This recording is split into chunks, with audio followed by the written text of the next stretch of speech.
All right, so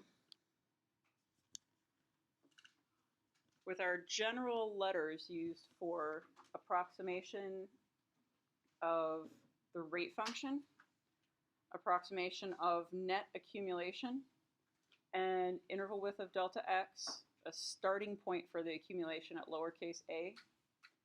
And what we're talking about the end, we'll go through this again, but this left of x that appears in the bottom is talking about the left end of whatever interval x is in, just as a quick way to refer to it, although we can talk about it in terms of floor functions and number of full intervals and stuff. That's just an abbreviated way that we'll use to fit all of that in a picture quickly.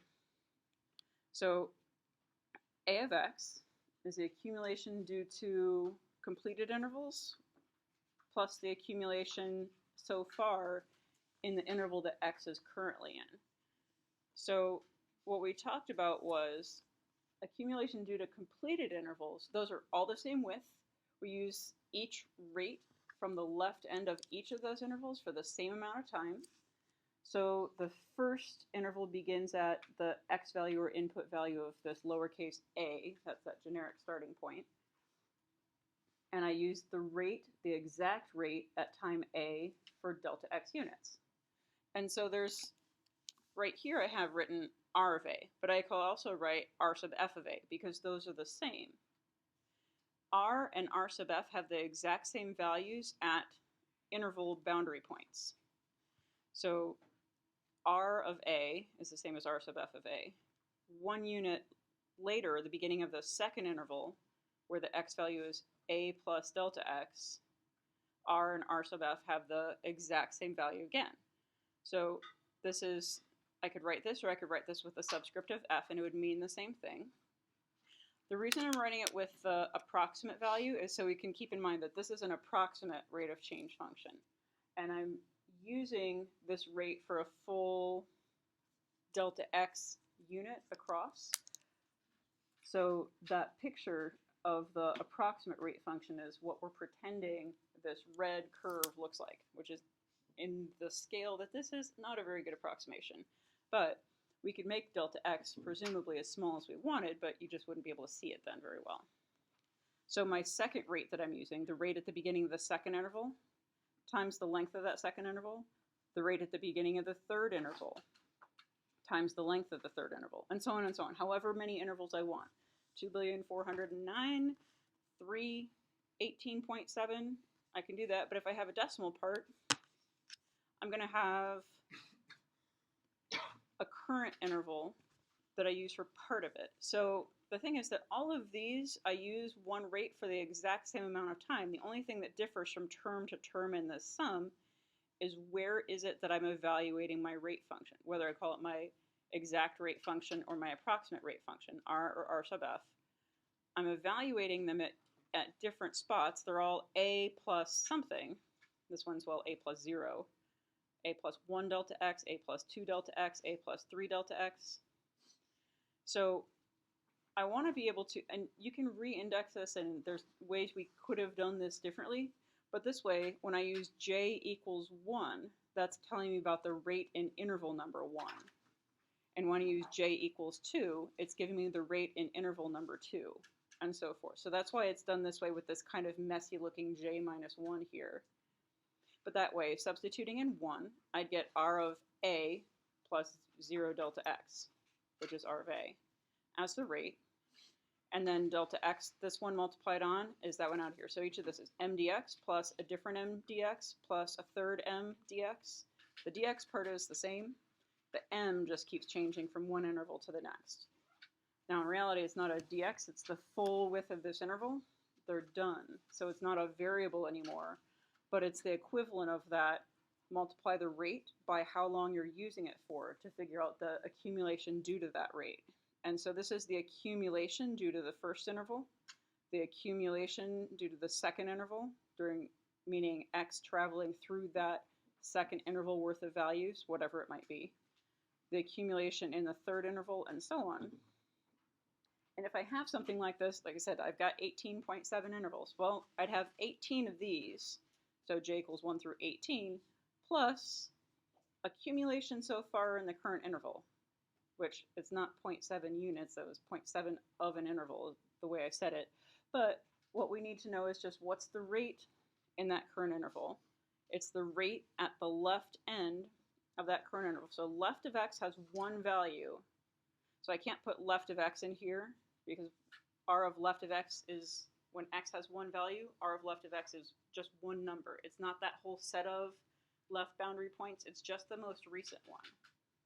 So it turns out to be the x value at the left end of that interval that x is currently in.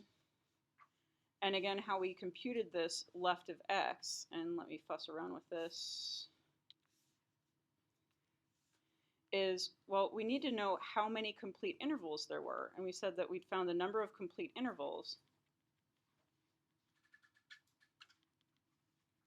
between a and a general value of x by subtracting to see how far apart they were, and then dividing by the width of an interval, which is defined as delta x for this. Round down to the next lower whole number than whatever this division gives you.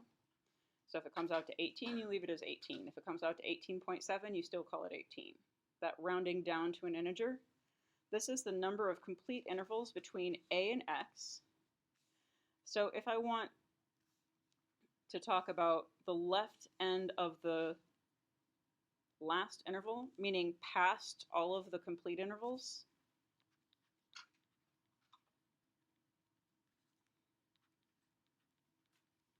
so that I can use the rate there. So this current interval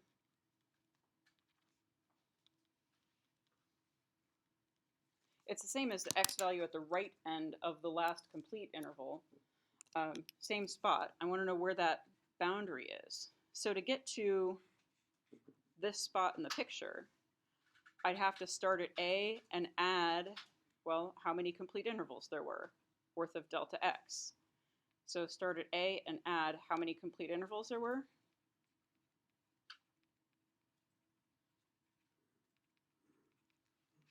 Worth of delta x. So if there were, like there are in this picture, there's 3 full intervals up to this point. This spot would be a plus 3 delta x. If it was 17 full intervals, this would be a plus 17 delta x at the left end of the 18th interval or the right end of the 17th interval. So regardless of where that is, I know the number of complete intervals is this. So left of x, like I said, this is our abbreviation. I'll assume that you know what it is because we're going to use it in class and it's in your book, but it's not a standard. It's just to save ourselves some awful writing over and over again because we're going to use this several times. This left of x is a plus this x minus a over delta x rounded down multiplied by delta x. A plus the number of completed intervals times delta x gives you this x value right here. So all of this is left of x. So we'll just say left of x because that just means the left end of the current interval. This is how you would compute it, going back to basics and standard math functions. But we'll just call it left of x if that is agreeable with you, just to save ourselves having to write that all the time. But r of left of x or r sub f of left of x, again, same thing. There's a few different ways we can write that. I do want to point out something in the textbook also. There's a different way they were writing this in the book in 2 different lines and asking you to compare those.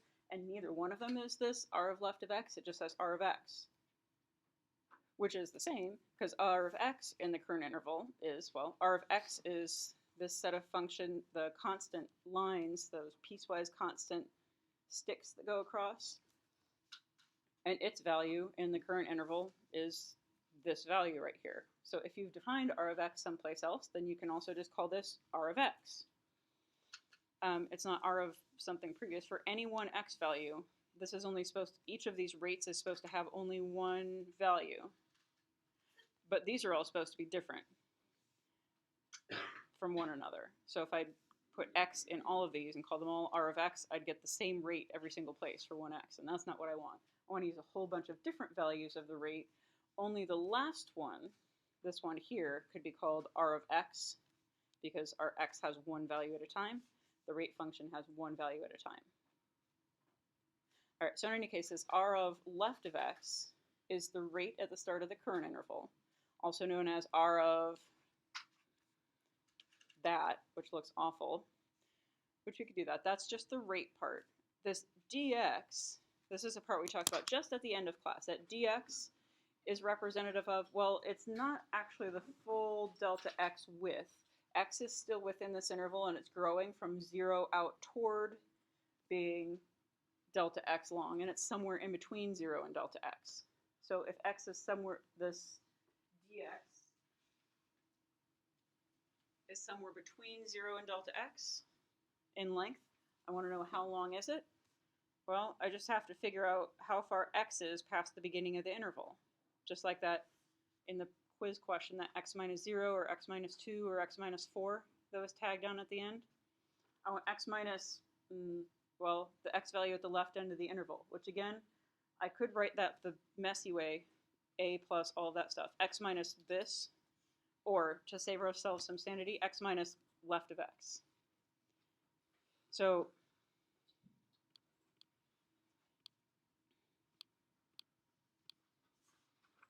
to finish up where we got to on Tuesday, this is where we got to just about here.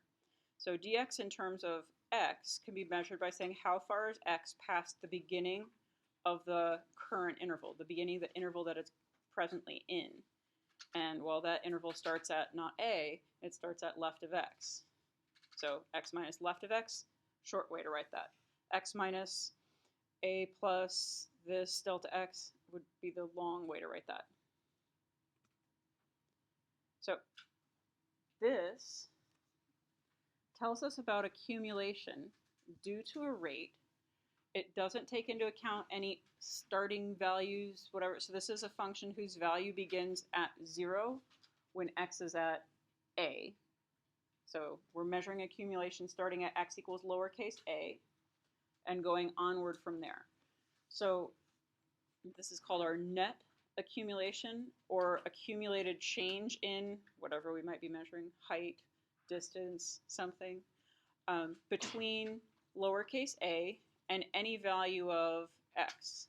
In fact, x could actually be smaller than a, which gives us weird sounding things for the floor function, but it still actually all works.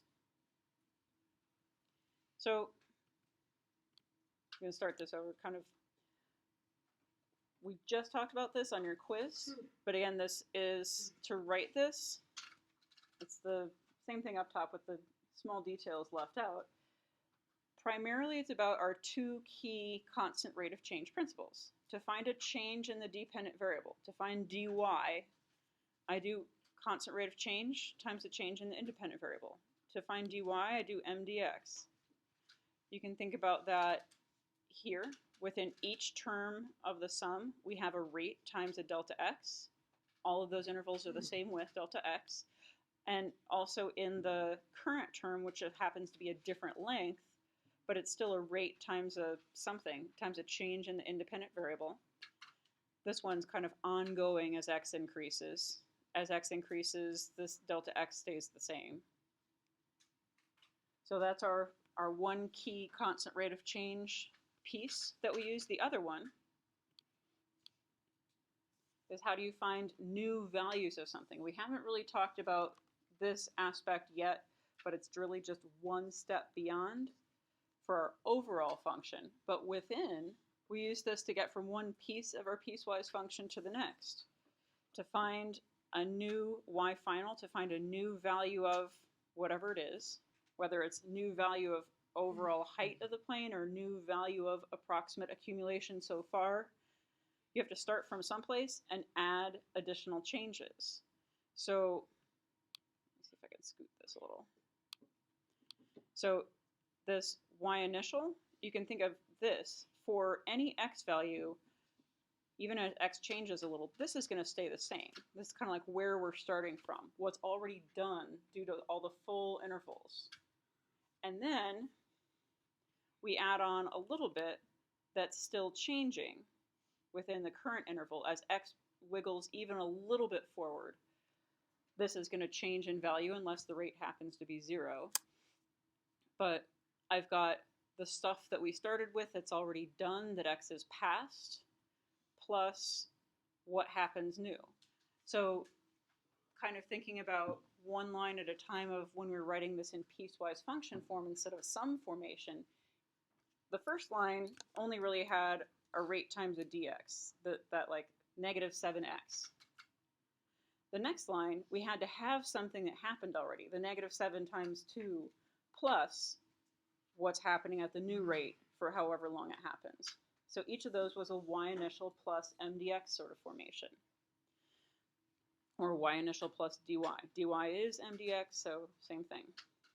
But this whole sum is formulated on those two key principles of constant rate of change, which at the beginning of class seemed like, why are we talking about constant rate of change? This is like algebra 1 with weird notation. Because it's this, algebra is the basis of calculus, and if you know your algebra and you know the terms of it and you know how the pieces go together, you can do that in weirdly more general situations and changing rates, not just every so often, but in reality all the time. If we have a rate that's constantly changing, as long as it changes like visually looking smoothly from one rate to the next and doesn't have any of those weird vertex, like those kind of corners, or like the infinitely wrinkly functions, we can do this approximate accumulation over whatever interval we want from lowercase a through any value of x, or we can just write this as a function in general to be used later.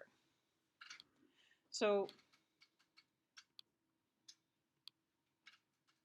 the details of this, the one up above has details left out, so you can just focus on the main parts. Again, I'm looking at a sum where I have this index that I let start at 1, representing the first interval, through this x minus a over delta x floored.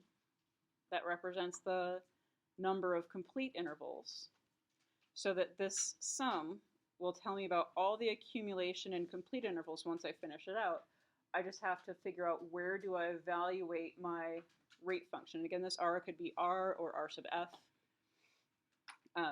but I need to evaluate at the left end of every interval. So at a plus 1 delta x for the second interval, a plus 2 delta x for the third interval, a plus 3 delta x for the fourth interval. The number of delta x's is 1 less than the interval number. That's what the j minus 1 could be interpreted as.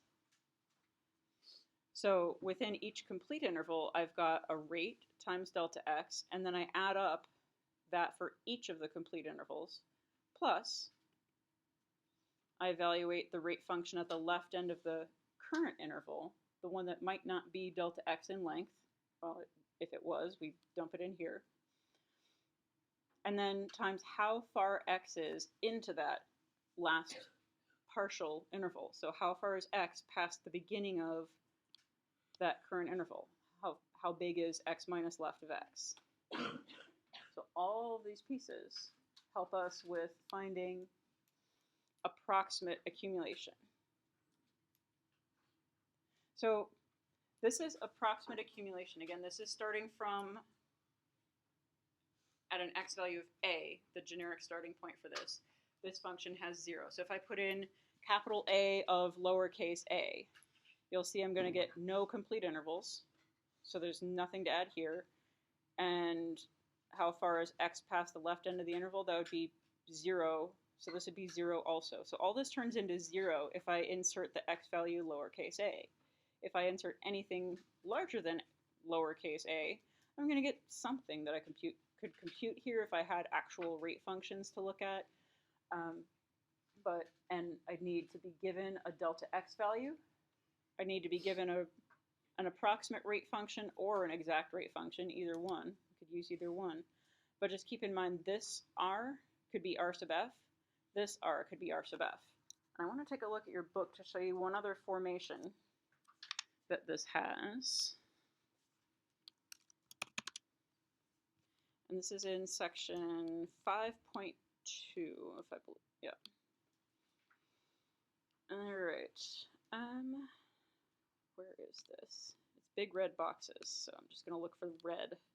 Excuse my scrolling. I don't remember which section it's in. I gave you notes about this. So let me make this a little bit bigger.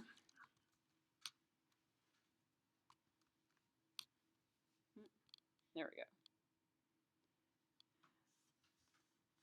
All right, so these are two things to think about, and compare these two expressions and look at whether one way to write it's better than the other, whether one's right and the other's wrong. But both of these are different from what we just wrote. Now the left part, the complete intervals part, you can see is the two things I was talking about. So we've got r sub f of a plus, now they're using k instead of j, it doesn't matter, it's just an index to tell us what we're substituting in. We're substituting in 1 through x minus a over delta x, floor, in place of this, so a plus k minus 1 delta x. Now this doesn't have the argument looking smaller, but here's my rate function that I just highlighted, evaluated at a spot, and then there's a times delta x outside.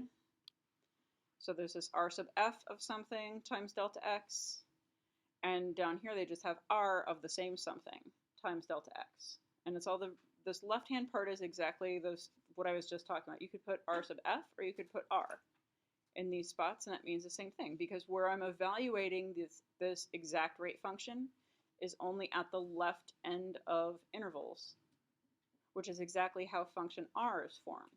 It's formed by taking the values of the exact rate function at the left end of these intervals that are spaced delta x apart. Now look at the right side of this. So it's got the x minus left of x, but it just says r of x. R of x. And so we had r of left of x. R of left of x has one value for every x value. R of x has one value for every x value. That's good because that is the definition of a function.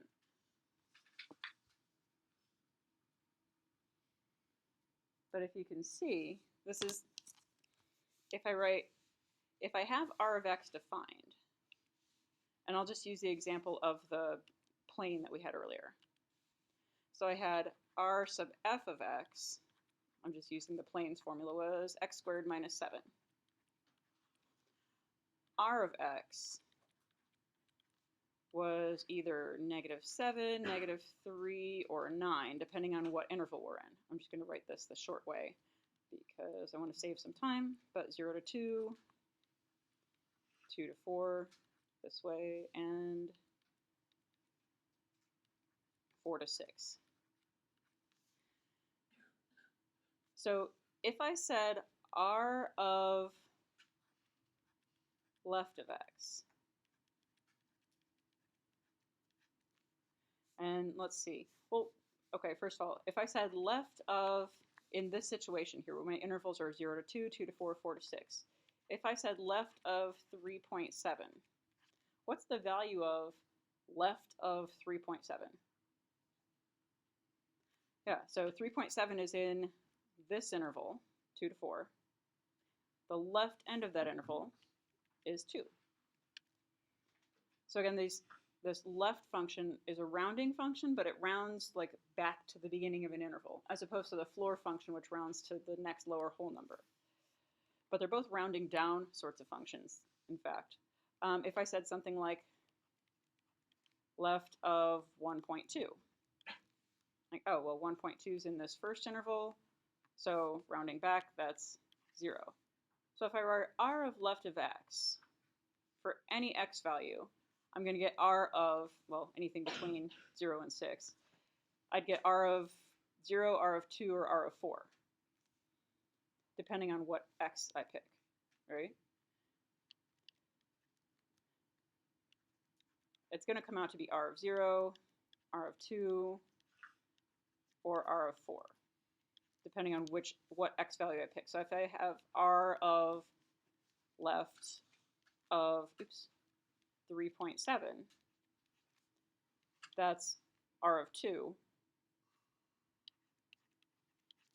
which is -3. So it's a weird, when you have all these numbers in there, it's a little bit confusing. It's almost like too much information. But r of left of 3.7 is the same as r of 2. Now, if I say r sub f of left of 3.7, is that the same? Let's see, so order of operations, r sub f of left of 3.7. I'm going to, like, composition of functions is approximately what I have. Left of 3.7, do that first. That makes it 2. R of 2, or r sub f of 2, those are the same thing. Now, r of x is not always the same as r sub f of x, but r of x is going to be the same as r of left of x in the current interval. It's going to be the same as r sub f of left of x. So r sub f of left of x is the same as r of x. R of left of x is the same as r of x in the current interval. So not an interval that's in the past here, but if I'm literally writing an x, so that I'm talking about wherever x currently is, these are all going to be the same thing. Now, r sub f of x changes all the time. R sub f of x is a quadratic function. So if I were to do r sub f of x of 3.7, that'd be, what was it? 3.7 squared minus 7. And that's not one of these three numbers here.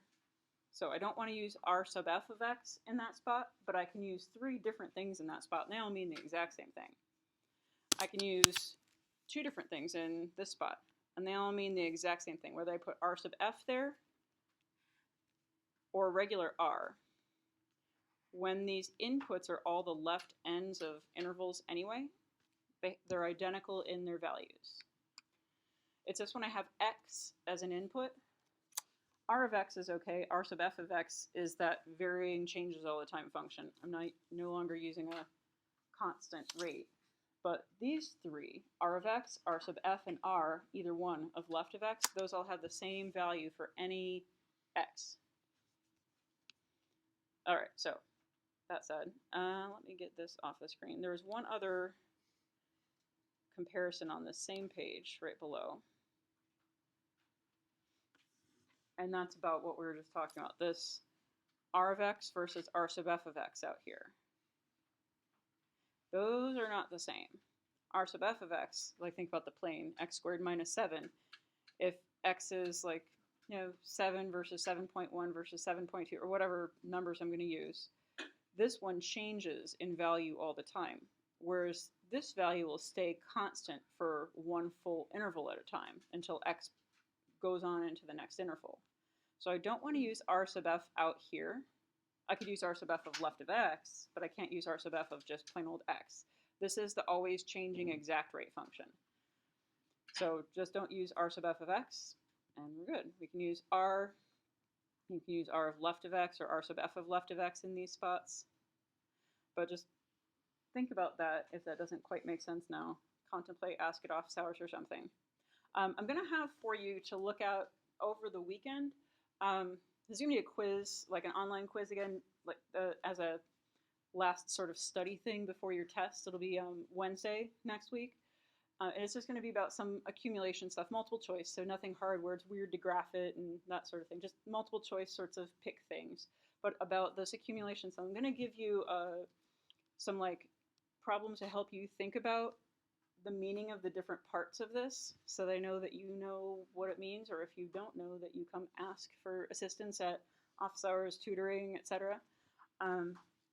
But there'll be a short quiz on that Wednesday, the day before your test next week. So your test is a week from today. There'll be an online quiz that's just multiple choice about this accumulation stuff next week, Wednesday. So you can get some last practice on that. Make sure you've got those ideas down. But there's also, let me pull up Canvas.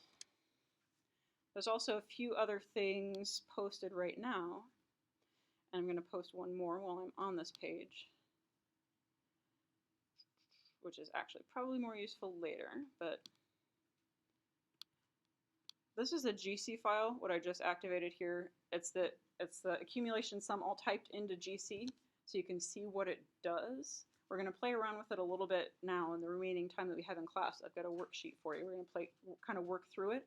But there are, as of, I think Tuesday I posted these, there's just a PDF of like a list of general topics to think about for the test, as well as there's this practice for test 1. It doesn't count in your grade, but it's just a whole bunch of short answer, multiple choice sorts of like computer graded things so that you can go through and see if you're getting the main idea. Some of them are related to questions that you've already had on quizzes, whether they're like the short Canvas quizzes we did in class, iMath quizzes, the written quiz, whatever. Yeah, so some of them are things from those. Some are just other problems you've worked through previously kind of in iMath. They're related to those. So a little bit of everything. There's a lot of questions in like 50, 60, something like that. I forget. It's a lot. You don't have to do these. Your test isn't multiple. Well, the test is multiple choice, but it's not these questions. The test is 22 questions, and it's all multiple choice. Bring a pencil. It's on Scantron. But you'll have 50 minutes in class next Thursday to work on that. I'll talk more about that on Tuesday. We'll do some kind of final wrap-up stuff on Tuesday and talk a little bit more about like going forward, because we're just missing like a little piece of what's coming next. Because if you see, we've gotten from exact rate of change functions, we figured out how we can make an approximate rate of change to generate approximate accumulation. What I'd like to know is, well, how do I get exact accumulation? Or not just that accumulation, how do I get back to the exact total overall amount, like the exact height of the plane after 6 seconds, not some approximate net change in the height of the plane. So we've got like just, and those are just one number apart, like add the initial height. But how do I get from this approximate to exact? And really all it is make your intervals smaller. Make delta x very small. But what I've got for you, I'm going to pass out a worksheet that has this on it. Somebody left some purple top here. I think we've got enough about that. It's kind of weird looking. All right, so I'm going to talk about, so this is a completed graph. I have a GC file of this also moving. But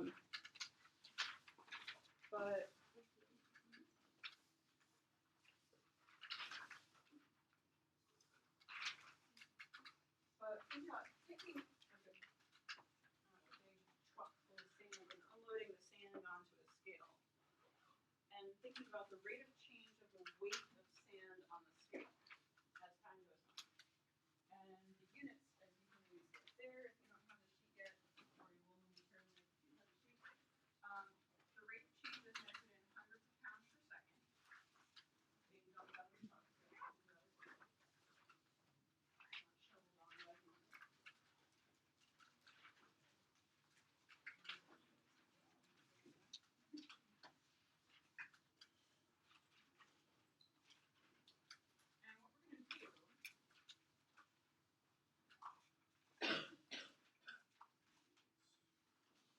Is think about this process kind of overall from the beginning, more like we did with the earlier examples with the oil spilling and whatnot, but now that we have all of the general details worked out in terms of how we do this in general, we'll see how that general situation can apply back to this specific, I don't know that I call it simpler, but it's a specific example of sand on a scale instead of just like A of X and R sub F and lots of letters. So what I'd like you to do, there are a few things on here. I'll let you work on this while I find my file that I'm looking for, but question number 1, think about what are the independent and the dependent quantities for both sets of axes. So the left one already has a graph on it. It says it's a rate graph. Unloading sand onto the scale, it has some units listed. On the right, what we'd like to do is have a net accumulation graph. We're going to use delta x equals 3 and lowercase a, starting of the accumulation at 0. So think about what the units for each of these are going to be. And I'm going to find my file and get right back with you.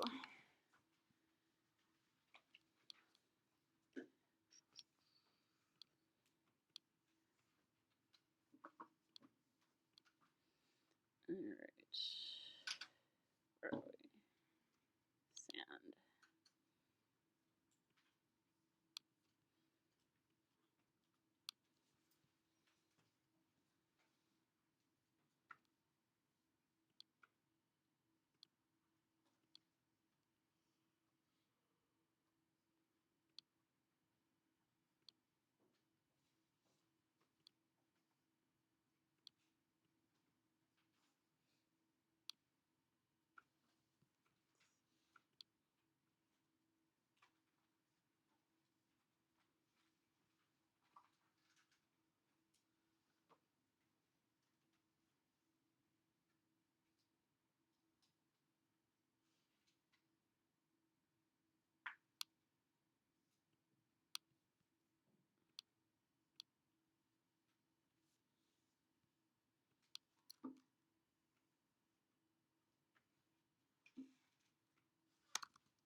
labeled those. See if you can put points on the curve at every 0.3 seconds, just so we can visualize the approximate rates that we're using, or the rates that we're going to use for our approximation. If you're curious, that r of x up there is the rate function. It says 4.88 times e to the negative pi times something. Yeah, no. Don't need to find exact values. We're going to use visualizing approximation values instead of using the function. But think about how that sum plays into all of this.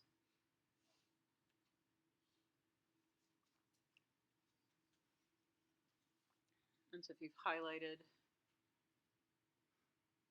those points every 0.3 units, you should be able to draw an approximate rate function. And mine's not to the exact same vertical scale as yours is, so it looks a little different, but it's the same curve actually. If I can stretch this without messing up. Yeah.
Alright, so instead to do this for just the first, like time 0 up through time 1.8. So what we're going to be doing on this, we're actually going to be using some numerical approximations rather than function notation to do some approximate computations on the back. But just rough sketch on the front side, thinking about what this is our rate of change graph. Now this is all positive rates, as in the weight is getting heavier on the scale, it's never getting lighter. This is in hundreds of pounds per second. So in this I can see towards the end it drops down towards 0. That's past where our 1.8 seconds is. But for these first several chunks I've got something that's between 0 and 100 pounds per second, between 0 and 1 vertically speaking. So maybe it's 70 pounds per second. And maybe a little over 200 pounds per second. And a little over 400 pounds per second, close to 500. Then back to around 300, meaning 3 on the vertical axis, and back to around 100 pounds per second for that last one. Something like that. So just in terms of this, if I were trying to graph over here, what my approximate accumulation would be due to those rates, the weight of the sand on the scale is always increasing. This should be a graph of the weight of the sand on the scale, or the net change in the weight of the sand on the scale starting at time 0. The rate doesn't start at 0, but we're starting our net accumulation, saying just what happened, how did the weight change because of this additional, the rate at which I'm pouring sand onto the scale. What's the additional weight that's been put onto the scale by time whatever. So thinking about interpreting this, I've got, relatively speaking, they're all fast, but I've got sand going onto the scale slowly, then more quickly, then more quickly. Quickest is right around right before 1 second here. But in terms of these rates, this is the highest rate that we're using as an approximation. seconds. And then the sand is still going onto the scale, so it's going on more slowly. And up through 1.8 is about there. So if I were going to graph the accumulated new weight of sand on the scale, just thinking about, let's see if I can move this, or is it going to not cooperate with me? Like, well, start with nothing, because nothing new's happened when I haven't started pouring it. And just, I'm not going to do any computations here. I'm just going to say, okay, it goes up slowly, and then more quickly, and then more quickly. Oops, that's not quite 0.3 seconds. But 0 to 0.3 at one speed, 0.6, 0.9, 1.2, 1.5. These intervals here, each of those intervals I'm going to use one constant rate. And it's going to be hard to draw these getting steeper just vertically, like visually speaking like this. I'm trying to draw this steep and then steeper and then less steep and less steep. So just thinking about, all right, I didn't really do a good job, but the fastest interval is right around time 1, time 0.9 to 1.2. The fastest rate of weight being poured onto the scale is during that interval. And it's slowest, slow here, slow here. So the rate at which this is going up and the rate at which that is going up are pretty similar, and it's steepest in the middle. So just in terms of generally speaking, not doing any computations of just thinking about relative like steepness of this, meaning relative speed at which the rate's increasing or amount of weight increase during each intervals, the most weight is going to be poured on during these 0.3 seconds, the least during the first and the last in this picture here. So this is a GC file, so I do have a, using those approximate rates, I do have a computerized version of them. Let me just, there we go. So I'm going to change this N to have fewer steps. So it's going to be kind of jerkier, but it'll go through faster. Hold on.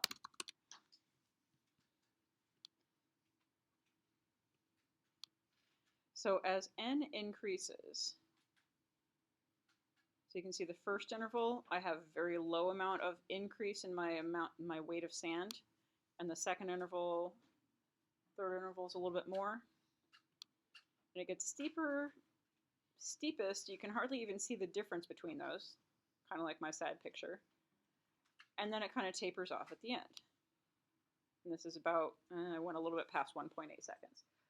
But those rates, those 6 approximate rates over there from time 0 to time 1.8 correspond to this picture. Now, on the back side, we're going to be writing out some sort of computations that line up with this. But what I want to talk about is, I have this slider here for delta x. If I make delta x big, it doesn't look too much different at 0.4, that's the biggest on here, than at about 0.3. Looks pretty similar. If I make delta x smaller, which is really tedious to do if you're doing it by hand, you can see that this A still has the same general shape. It's slow at both ends, growing slowly at both ends, and growing most quickly in the middle to correspond with the lowest rates. Approximate constant rates are down here. And the fastest constant rates are in the middle. But even like me staring at my screen here, I can't really see that this is a piecewise linear function. The pieces are so small that it actually just kind of looks like a nice curve. And if I make delta x smaller, it doesn't really appreciably change the curve on the right. It still looks kind of the same. Now, I took away the red curve for the exact rate of change function. Those aren't dots. Those are little tiny horizontal line segments is what those are. But this A, this approximate rate function on the right, looks pretty much the same at delta x equals 0.016 as when delta x is 0.2. I mean, it's a little bit lumpier up here and at the beginning, but they're generally the same shape. So the idea is It's not just like when we do an approximation we get one thing, but the real curve is something entirely different. If delta x is relatively small, our approximate accumulation or approximate net accumulation function, in this case the approximate new weight added function, is just about the same as if delta x is really small. It doesn't give us very much different results. And we can look at the differences in those and think about error tolerance and that sort of thing. But past a certain point, making a better approximation doesn't really give us anything new. And this is a better approximation than when delta x was slightly larger, but it's not a whole lot different. And if it takes twice as much work to get things that we don't really care about, the weight of sand, to less than like, whatever, half a pound or something difference, then maybe we don't need to worry about making a better approximation. But do realize that when I make this delta x smaller, if I were trying to compute something by hand, it would be horrible. But if I have this programmed into a computer, so it can find these approximations for me, whether I have it do, like 1,000 different intervals of width 0.02 or 100 different intervals of width 0.2, I'm going to get fairly similar results in some cases, and it just kind of depends on how accurate you need something, how good an approximation you need. But the smaller delta x will give you more accurate results regardless. So back to this screen. So this last part here, this is what I was saying. In reality, we've just gone through 3 of the 4 pieces to our process here, because there's not, the rest of it's just kind of, it's not doing anything new.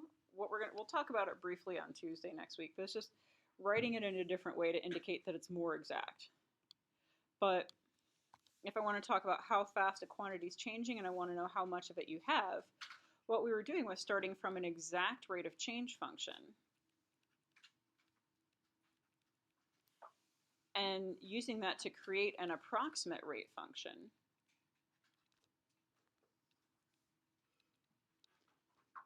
So we had to create a delta x for that, an interval size by which our approximation is defined.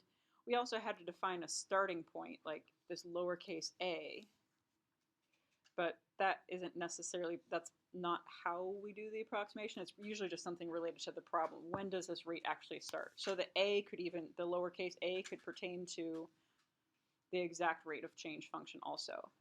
But the exact rate of change in general we usually call something like r sub f. The approximate rate we would just call r.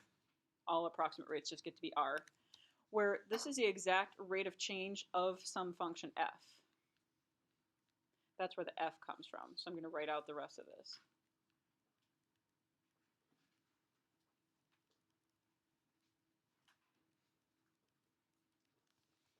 So we get this approximate rate, r, and then we developed an approximate net accumulation. Oops, approximate.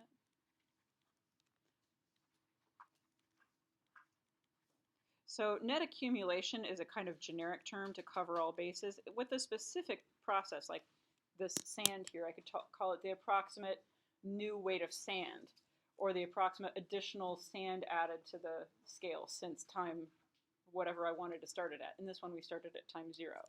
But net accumulation is kind of the generic way to talk about what's happened since the beginning. The approximate change in height of the plane would be the way we could have said it in terms of that quiz question.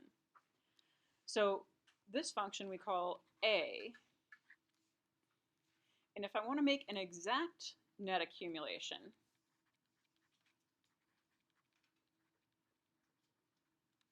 the name for that, that's just make delta x small.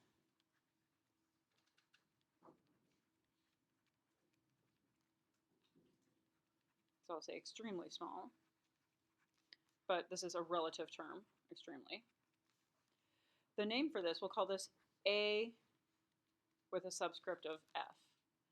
So it's the exact net accumulation of this function f whose rate we knew. Now, we don't have function f, so like the difference between a sub f and f would be the difference between the exact change in height of the plane over the first however many seconds, and the exact height of the plane over those first. So one talks about the net change from some point in time, and one talks about the total value of.